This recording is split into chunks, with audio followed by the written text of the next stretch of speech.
সবাইয়ের favourite chilli chicken করব আজ। তার জন্য বোনলেস চিকেন নিয়ে নিয়েছি। এবার আদা রসুনের পেস্ট দিয়ে দেবো।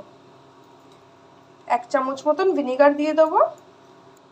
1 চামচ মতন সয়া সস দিয়ে দেবো। সামান্য নুন দিয়ে দেবো। ভালো করে মিক্স করে নেব। আর এরকম ম্যারিনেট করে রেখে দেবো একটু 15-20 মিনিট মতো। ম্যারিনেট করা চিকেনে ডিম আর কর্নফ্লাওয়ার অ্যাড করে নিয়েছি। এবার এক এক করে ভেজে নেব। তার জন্য এখানে কড়াতে তেল দিয়ে দিয়েছি, গরম হয়ে গেছে।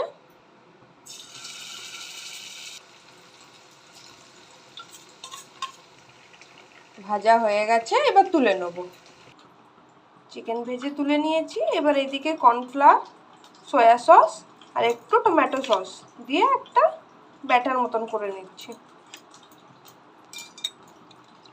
সামান্য জল দিয়ে দিয়েছি, দিয়ে এটাকে গুলে নেব।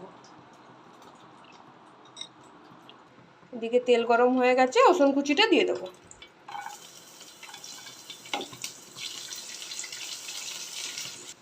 রসুনটা লাল হয়ে গেছে, এবার পেঁয়াজ, টমেটো, ক্যাপসিকাম কেটে রেখেছি, এগুলো দিয়ে দেবো। সব একসাথে ভেজে নেব।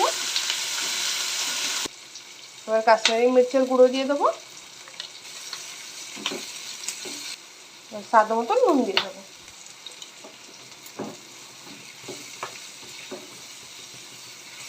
এবার গোলমরিচের গুঁড়ো দিয়ে দেবো।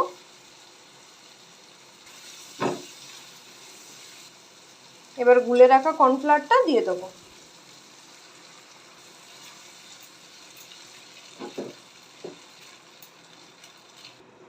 গ্রেভিটা ফুটে গেছে, এবার ভেজে রাখা চিকেনটা দিয়ে দেবো।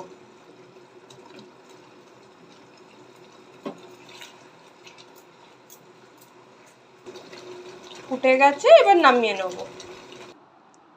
Chilli chicken ready. ভিডিওটা ভালো লাগলে লাইক এন্ড সাবস্ক্রাইব করে দেবেন।